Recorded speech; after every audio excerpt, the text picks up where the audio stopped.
Are racists mentally ill? Some psychiatrists say yes. The score of people carrying flaming torches and chanting, "Jews will not replace us," last weekend in Charlottesville, Virginia, bore the message of the alt-right, that name given to the white supremacist movement dedicated to eradicating religions and ethnic minorities from America. This is not normal. The fact that many people who act on extremist racist beliefs lead high-functioning lives may also stand in the way of labeling this demographic as mentally ill. In the early 1960s, Jewish author and journalist Hannah covered the trials of Nazi war criminals Adolf Eichmann for the New Yorker.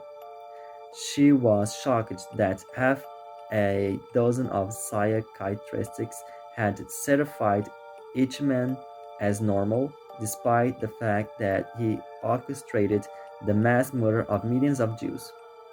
One psychiatrist described his familial relationships as not just normal but desirable. In the decades following the Holocaust, the idea that someone who commits crimes against racial and ethnic minorities could still be considered sane by psychiatrists was unsettling, says James Thomas, an assistant professor in sociology at the University of Mississippi. Many people turn to the explanation that there must be something wrong with the German psyche to have allowed this to happen. Racism as a symptom. The question of whether extreme racism is a mental illness still haunts psychiatrists. About 15 years ago, Carl Bell, a psychiatrist at Jackson Park Hospital Family Medicine Clinic and professor of clinical psychiatry at the University of Illinois at Chicago's School of Medicine, resurrected Possett's attempt to convince the APA to classify racism as a mental disorder. But Bell tried a different tack from Posset.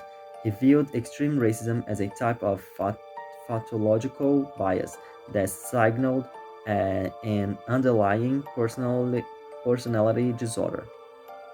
Bell proposed adding pathological bias to the DSM as a trait of personality disorder. With that addition, extreme bigotry would be a major criterion for the diagnosis. The broad term could also apply to individuals who direct violence and hatred toward other groups, such as gays or women. But again, the APA said no. When I raised this issue for the personality disorders working group, they shut me down, says Bells. They were like, hell no.